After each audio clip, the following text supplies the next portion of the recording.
It's Fly FM.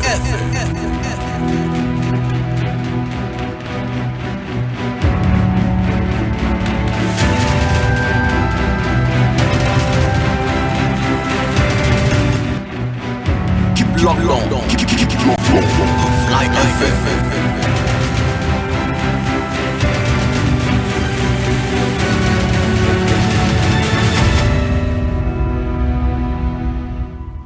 Abo no nsia yamagana deshima nyina ache abraso se anopa nsema yensa ka no yesinkonwa of Flight TV na yekani nyina ema ene eyopepon da ne de toso edu ensia e wa fimpinu ene aduonu num emu ensema hodo a anopa yi obati bi ene se omampanyi John Dramani Mahama e de ato adehwem oboko enim se obayedu betimi bia na asumdu ane na ohwe bambo ho nsem so e da to adwase na no ada asumdie a omantimi amfa nkoboko na yade ka omu pop yeweko asante mantem emu na enche no mampanyi ebo Dr. Frank Amakohene din se omoto na no me yosoafo be hwe asante mantem mu na de hyem asante mantem mu e da to adwase sansem no omani eje ho pop yeweko kwawu afam please na emabru bi e de krata koma NPP mpanyimfo se omo deputy youth organizer no animanim ja omo hwe na papa ne mfa ne dwumadi nyina engu ekwo we ene ensema hodo bi na no pai yede sumu sekasiebo Flight TV ene Fly FM eso emaseda Macheden International School dia eno ane enwumasua senti for fane brain na omachi entity Macheden Crèche kindergarten nursery primary and junior high school asem denise sukui ewa cheche for mabin ewa de che ene edushemu bambo honsem Macheden International School atutu ni ji e de bambo honsem agwina so your basa efa suku for eku school mpondo munyina ewa fie asumdimo 0592500593 eno achi Macheden natural mineral water se odi so bedwa so asem denise inso na de unya binom a ahodin ebeba na watimi aye adwuma yepe distributors a ombetu nsu na ton na onsu anyamfa so edi aye adwuma from 0538461144 0205225477 the general say data bundle the eno the general the free general 0597239862 0597239862 Your loved one station. Flight TV and Flight Canton say or the 4 media school na opebia ye attachment to America na foni chiremu Flight TV GH akache sanse ye won hye bebre ho a ebetimi aboa na wani so de hunu no atimi abamu 0249241301 and ochi oyo sofo oye malam oye herbalist na opebia bi akodi djuma 0249241301 now nimpanyufo Your loved one station. Anapai enyimokera ohuma ene sekase bono ijede ebesumo okenkani eyeme nana Kwame Addo ave ensem no enchichimu ene Ghana mampanye His Excellency John Dramani Mahama ede atu adwase okoboko a kamya kwese asumdie de bakokra eniko na omanfo be kaya enchei ena na danko akufo ado de ne dwumadie ba wiyi na adwense boko how na sorry no behwe na aratu ne masere be yanka asumdie be fa ntuma pa afra ewo eba sa no ende asrafo no de ode be prina ekwo ho afio de kefu kra eto ade hyem wo boko kra eso na nde omoda no pa no sia na amasana na masara no pa no sia se be yanka asumdie ebeba na omotale ya antimi antale na nanu da John Dramani Mahama Ghana mampanyi eba ye na osi obedo betim bia se de be ya asumdie a na amonso epeno amonsa ebetimi aka na odi nsemi ekotu twa abra oboanamu ekupi mu ewo Upper East mantem no emu a onananom ekohyiaye na ni nyina kwan ambefa so asumdie ebeba ewo mpotem eho na nenkasemu no chese na no bia na obo apro na Ghana for se mo mfatumi no enhye nsa no ade baako a na okasha de hyem oboko ense obehye na asumdie abane sente mo nto abama no ntisi adekyin anase endro wato aba no ama no na yesi abeyo mampanyi dia na no bosha o hye se obehwe na asumdie aba no eno enti ne nra obana mo ekopie mu ewo ho. That if God granted our desire and I was elected president, bringing peace to Boko was going to be one of my number one priorities. It's exactly 1 week when I was sworn in at the Black Star Square, and it's my first major assignment outside Accra. And so I decided to come and assure you that we're going to work very hard to make sure that we bring peace back to Boko. Remember when I was president, Boko and surrounding areas were very peaceful, and work was going on, people were going about their duties. It's sad that this situation has occurred again, and I know that for the last 3 years you have not been able to sleep. You've been living under stress, and so the priority of our government will be to bring peace back to Boko so that everybody can go about his duties without fear of harassment. Any Ghana Mampani, His Excellency John Dramani Mahama, and what you know, and I ordered to Boko addition himself, Esrada, say Abra Oronso Etutini Manomonche, Naji, and Pini Celebea Sundimapa, Ebeba Boko, and Umpotem Emu, or si Enche. Open Kruba one as to be far a Boko and so Ebeka Ebi. That we're putting in place the various appointments so that we can have ministers and other officials who are responsible for the security to take charge. And so within this week, we will do the appointments of the Minister of Defense, the Minister of Interior, the National Security Advisor, the National Security Coordinator, the BNI Director, and these appointments are made. I'm going to charge them to make Boko one of the number one priorities that they attend and deal with. I'll appeal to you to exercise patience, exercise restraint, and to let you know that I am apprised of the issue. I'm going to deal with it, and I can assure you have trust in myself and this administration that by the grace of God, peace is going to come back. Permanent peace is going to come back to Boko. Any His Excellency John Dramani Mahama, Jetwa Kasiebono Eso, and can also for now Shebambo. Ensem so honorable Dominic meeting na Pakasa Edia to just say in fact Boko sensemi na no ada na eda His Excellency nana Adodan Kwaku Addo Mampania na no ada ni jumade nyina abawiye na bam sen ko be hwepa na asumdue afarantuma pa afira ewo na so ye ya enya de se etimi etintam ye na no okasa otimu se sa kwan ya Mampanyi fa so na so asumdue amaboko no omote kwa yade bi how mo pop na so manfo nyina be kai ya Mampanyi ne nsema de ko tu dwa aye friend the State of the Nation address last one ya na no ada okan yi wose Mampanyi kura kai se sa de no eye ne ya pa na wotransia odwen ho a wonti ase se Boko na da na koma so no pesa asumdue ba na so ode ne magu akwama ne nyina chi asumdue amma ni santin Dominic Nitinwu se Sandiamano Eyadia Eha Omo. And but from a very strategic security, the location of Boko. Boko is located at the northeastern tip of Ghana, which is which share borders with both Togo and Burkina Faso. We download Fly FM GH application and enjoy as well as Burkina Faso.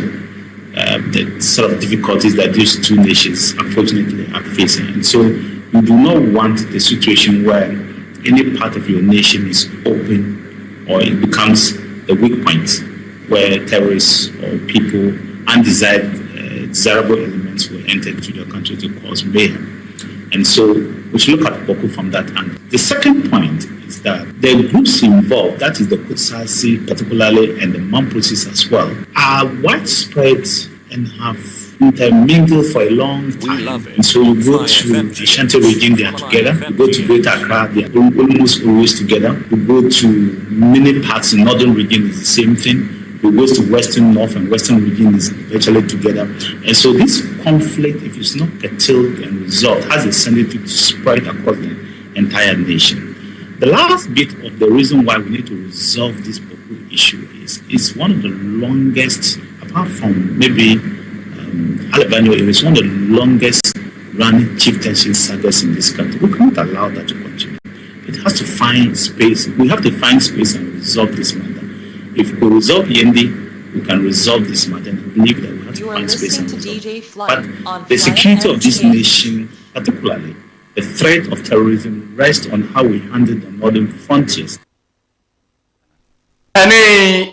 Oswafo Kane na Oshe Bambo Honsem so my Ghana mu Honorable Dominic Knittingwood. Yamfaka Sebono Egopimu Asante Mantem Krupon Kumasi Emu na mpanyimfo se aban bia ba ene sediti bia wa aban nimu o be paki nkuku no nkaka na re nyina agu ho. His Excellency John Dramani Mahama eba yei ena wabo owura Dr. Frank Amakohinitin se omontutu na se koba se otimidi nkunima onkoye oswafo kohwe Asante Mantem no eso na sa nsemi beto dwa no ende adehye mu Asante Mantem mu ani age popopopo enam so mom de ato dwa say in fact omoni age say His Excellency John Dramani Mahama atimi abo Dr. Frank Amakohinitin se omamaye oswafo behwe Asante Mantem no eso na omonka se mu enom kire say ohwe owura Frank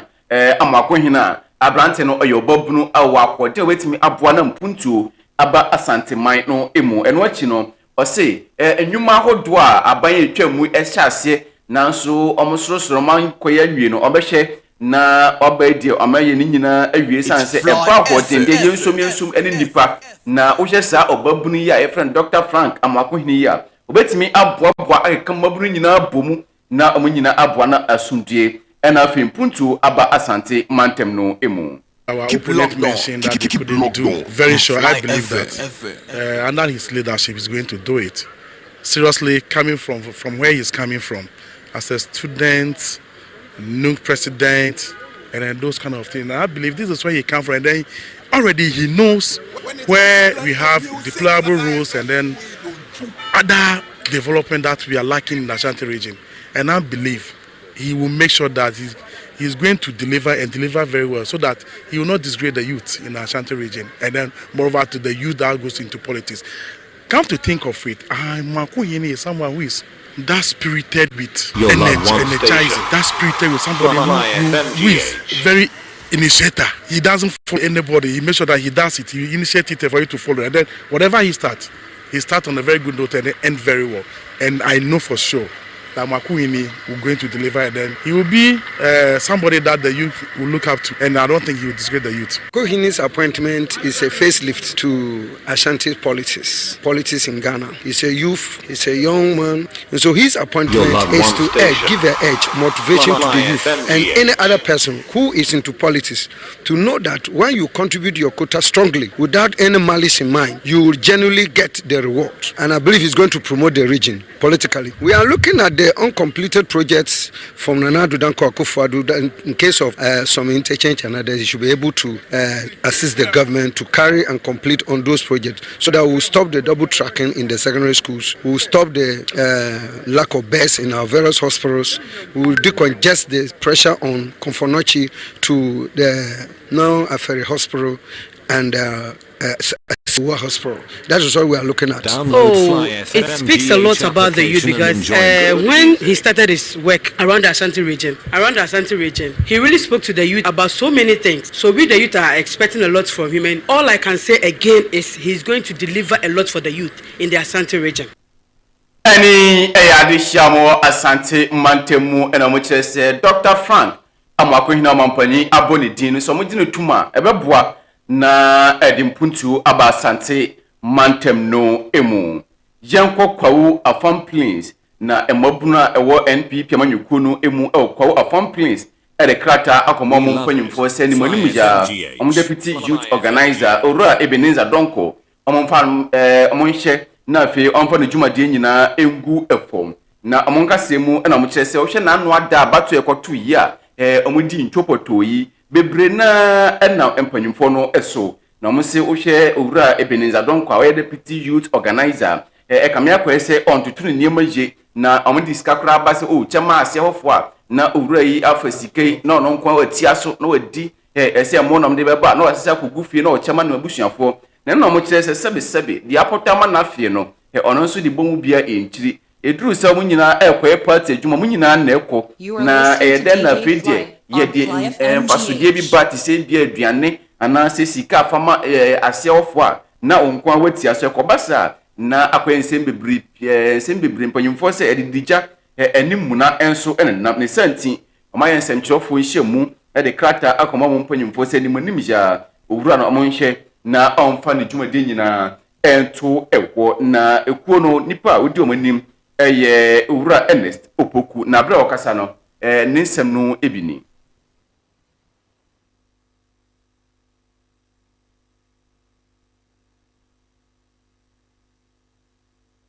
what the party ensem ene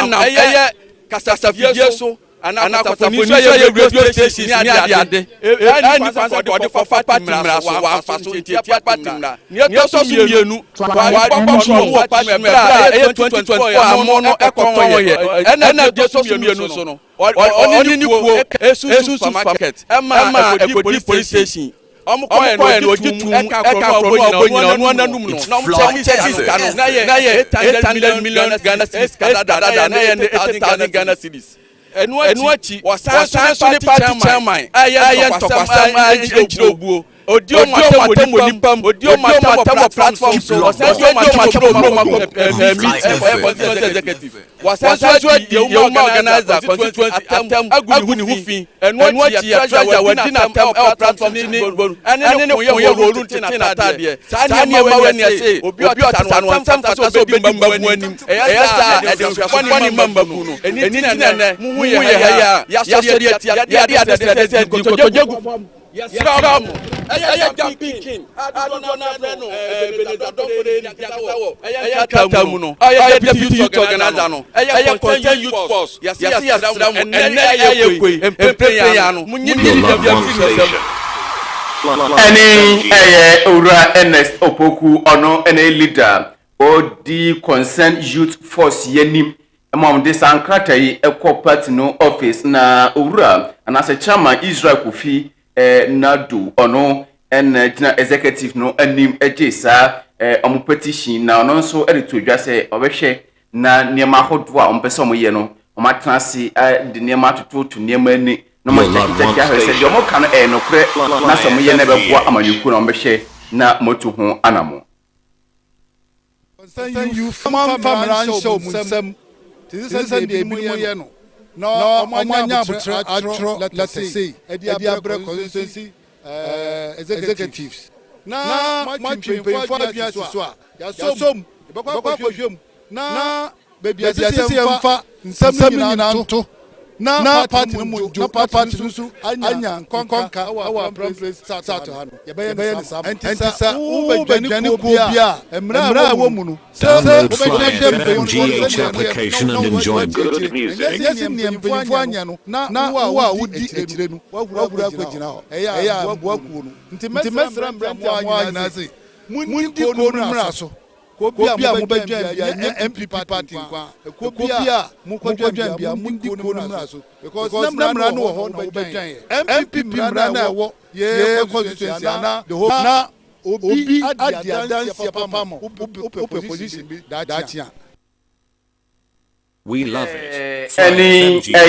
panyimpa wo afam please ani nyina wapuye mantemu a woye panimpa ko ewo amanyuko no emu yenwa no pa no nsaka sebo no edia namedo ekọ former chief executive officer our public sector reforms owura Thomas say yitwapa eba se ye pese ye omanya empuntu ebefa no ntuma pafra na owura kusibuafo ekasa na okire se kame akwa se oman obi anya no nyonko a na opene dia hye nani obi anya no nyonko na opene dia si no na se woto oman mu na ye wadwen se opese okọ wanim na setimamufo anse so omadwen anya de ombetimi aye na afi edi mpuntu ene nkankwa ba obetalia enwai na eno no chese ukonyumaku ahodo bi se DVLA ana se kura ukọ passport office na ukọ port ahodo mu a kame akwa se omusu no omoban eda ho no nkan no kura enkyere Ghana fo ana se ndi no kura enkyere oman a yepese yekoyenim ne santin na ho benya pa se omanfo enya adwen sakira se de be ya Ghana ebetimi akono anim. Then a year your emotripa obey bed you know, even if we begin to do things right. You hear a new definition of crime. Your attitude. Then you did say be a politician, the politicians and then yet dear, or one that you are moving. Possible servants for which me be government head the public sector. Then of only proper definition of a true patriotic civil servant. Only be a complete camouflage. Obeying your Obebu Faso, a free port, security, civil servant, passport office, DVLA, wherever baby. Basa na mobro afọ no resort to faith no buku ason dem dem pa budget na so for no so agete fa kakra so atafere ebinum no matter ABC good years and sana ya restore even the stabilize system no kura ye pese ye dia any mania na ya se I just yen about 20 year strong blueprint for development no na ye ni adaje a ebi pe wo mo de kufachi 10 and you produce you for most to believe in the end 10. And in the crowd pagan and in my and the credit in the attitude towards job and so in the horn mosa oh 80 was and the dire so any a ura kusi boafo na no krokro mu no na o kire say the nam so na no ada ekoto aba NPP edi to mebiri ni nyina IMF and afi COVID-19 pandemic a eyiniti eno enama NPP for anhuboto amfa kranhima na no ada abato no omudinju PP Lucy no one the cover by fan free company free IMF now also taking very bold decisions to salvage the economy and when we say MPP no then we take over 2017 near war IMF no dada many as well new dada it is still and free one na COVID unity a san copy it is a carbon war do you free hospital or ba no we je kwa ho sa peka for na many abubo ya bi so be pia wato atwene kora abobo ya pokura ne bo wo kan ne de say ye connect